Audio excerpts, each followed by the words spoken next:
I've been reckless with generative AI, and now I'm questioning the future of photography.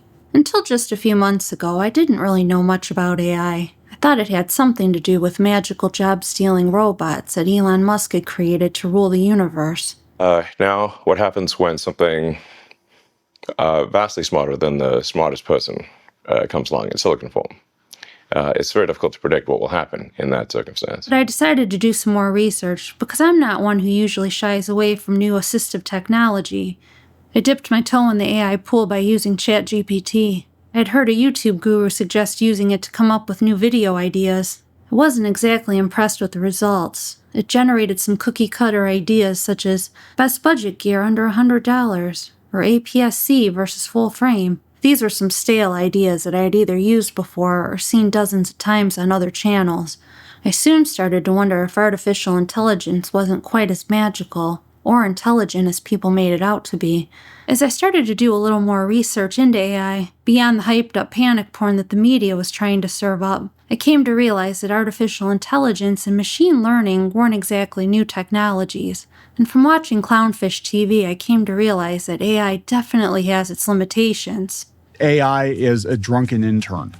And it really is. Like, it's helpful to a degree, but you have to go back and clean up the mess and hold its head while it vomits, hold its hair while it vomits.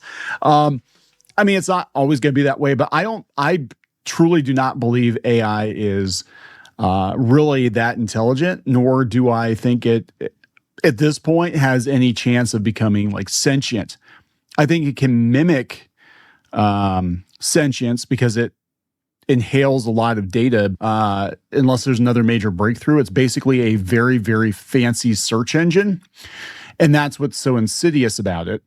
Soon discovered AI was everywhere. I couldn't escape it, even when trying to relax watching a YouTube video. I soon started to see a lot of AI-generated videos with weird robotic voices. Everywhere I looked was AI slap. And then YouTube rolled out a feature called AI auto-dubbing. I was being served up some harmless camera videos from normal-looking people, but the voice that came out of them was completely disconcerting.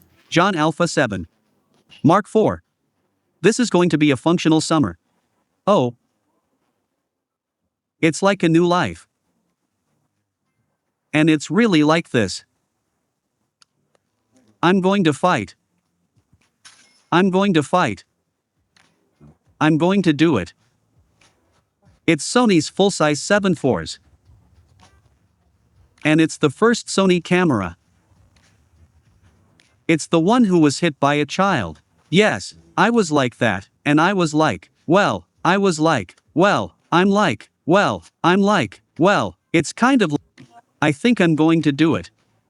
And then one day I was trying to take a photo of myself for a YouTube thumbnail picture. I was having some difficulty setting my camera's timer so I could get into place and hug a coin jar.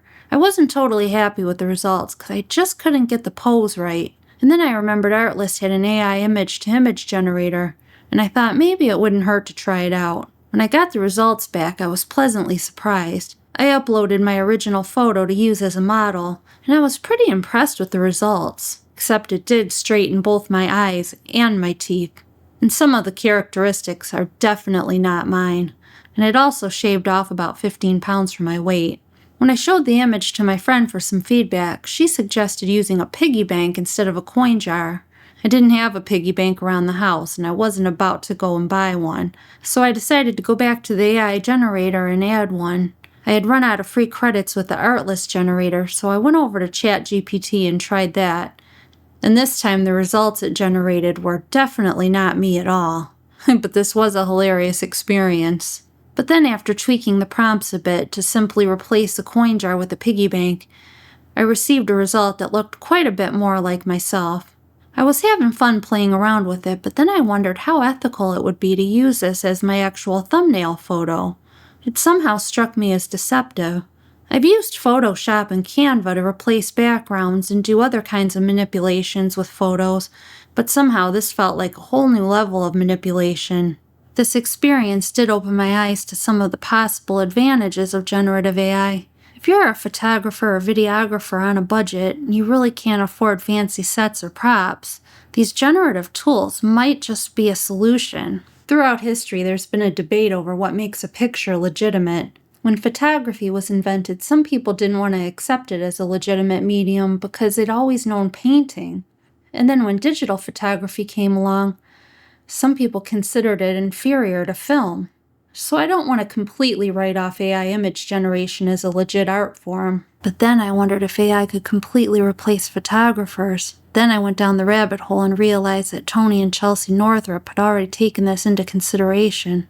Where I see this really taking photographers' jobs is like catalog work or any kind of work online, like catalog. I'm old. But also anything on a website where it's just you need to see a shirt in multiple colors. Like there's a t-shirt and it comes in 10 colors. Often you only see it like 2 of the colors on models. It'll be easy to just replicate that shirt on the existing model.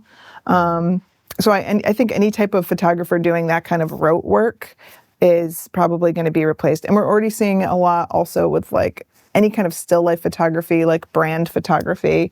That's stuff where it's going to be even easier.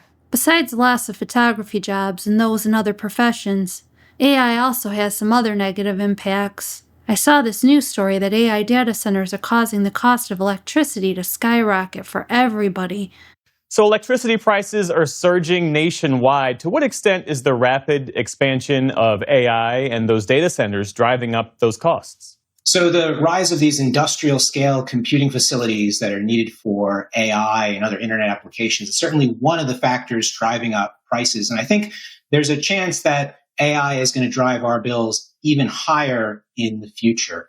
And there's a couple of reasons for that. One is that these facilities are using so much energy that utilities are building billions of dollars of infrastructure to support them and spreading those costs to all of us. And the second reason is that there are energy markets where utilities buy their power. And because demand from these AI energy centers is booming, it's driving up prices. And we're all paying those higher prices. And then AI took an unexpectedly dark turn when dead celebrities' likenesses were being used to generate videos that were eerily realistic.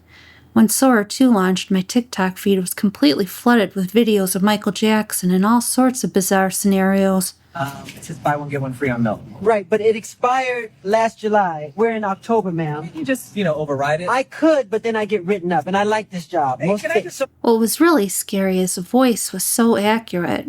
It made me sick to my stomach to think that when you're dead and gone, someone can generate your likeness to manipulate it and do whatever they want with it. And I'm afraid that the legal system will be slow to protect against this. While I can see some of the advantages of AI as an assistive tool for the artist, nothing can replace the beautiful complexity of the human mind that God created.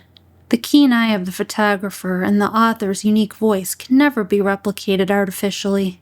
AI trains on works that are already in existence, and after a while, if we don't have humans creating new material, art will completely stagnate. If you like this video, give it a like, consider subscribing for more photography-related content from a newbie like me. God bless.